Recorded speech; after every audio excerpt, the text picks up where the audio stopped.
औज़ुबिल्लाहि मिनश्शैतानिर्रजीम बिस्मिल्लाहिर्रहमानिर्रहीम। आज हम करेले के बारे में बात करेंगे। इसमें बहुत अच्छी प्रॉपर्टीज़ होती हैं। बरे सगीर पाको हिंद में तमाम जगहों में काश्त किया जाता है, जिसको मुख्तलिफ तरीक़ों से पकाया और खाया जाता है और इसके रस को इस्तेमाल किया जाता है। करेला सिर्फ सब्जी ही नहीं बल्कि इसके फूल और पत्तियां तमाम चीज़ें बतौर दवा भी इस्तेमाल होती हैं। करेला कड़वा ज़रूर होता है, लेकिन इसके इस्तेमाल हमारी ज़िंदगी में मिठास भर देता है, क्योंकि इसमें बेशुमार तिब्बी प्रॉपर्टीज़ होती हैं।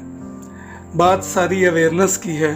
खट्टा, मीठा, नमकीन और कड़वा, गरम, खुश्क, तर और सर्द जो हमारे ब्लड ग्रुप्स के मिजाज हैं, उनको मद्देनज़र रख कर ग़िज़ा इस्तेमाल करें तो सेहत के लिए बहुत बेहतर होता है।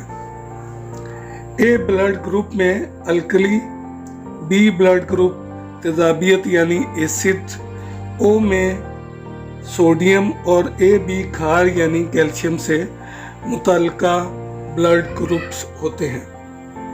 ये बात भी याद रखने के काबिल है कि खून हमेशा खुराक से ही पैदा होता है।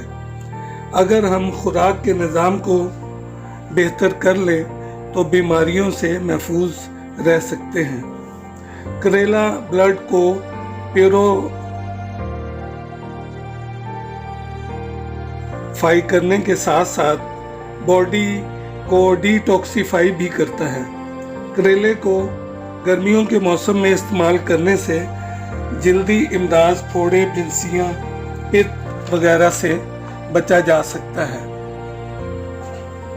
करेला ए और ए बी ब्लड ग्रुप्स वालों के लिए अक्सीर का दर्जा रखता है, जबकि बी ब्लड ग्रुप और ओ ब्लड ग्रुप्स वाले अगर पकाने में दही और मसाला जात में मेथरे, सौंफ, कलौंजी वगैरह का इस्तेमाल करें या छाछ का इस्तेमाल करें तो इसके मनफी असरात से महफूज रह सकते हैं। करेला इम्यून सिस्टम को बेहतर बनाने के साथ साथ इन्फेक्शन भी दूर करता है। करेले में कुछ ऐसे कंपाउंड होते हैं जो इंसुलिन की तरह काम करते हैं, इसलिए शुगर, डायबिटीज़ में इसका कोई सानी नहीं है। 100 ग्राम करेले में 19 कैलोरीज होती हैं। फाइबर 2.4 मिलीग्राम होती है, जो बालों के लिए कॉन्स्टिपेशन, कब्ज में फ़ायदेमंद है। इसमें एंटी ऑक्सीडेंट होते हैं जो तरह तरह के कैंसर में मुफीद हैं। कोलेस्ट्रॉल कम करने की वजह से हार्ट के लिए भी बहुत फ़ायदेमंद है। इसमें विटामिन, मिनरल, आयरन, मैग्नीशियम और पोटाशियम पाए जाते हैं, जो तमाम ब्लड ग्रुप्स के लिए फ़ायदेमंद है। करेले की कड़वाहट पर ना जाएं, इसकी अफादियत को मद्देनज़र रखें। अगर आपको वीडियो पसंद आए तो मेरी हौसला अफजाई करें और चैनल को सब्सक्राइब करें और वीडियो को शेयर करें। आपने मुझे इतना वक्त दिया, थैंक यू वेरी मच।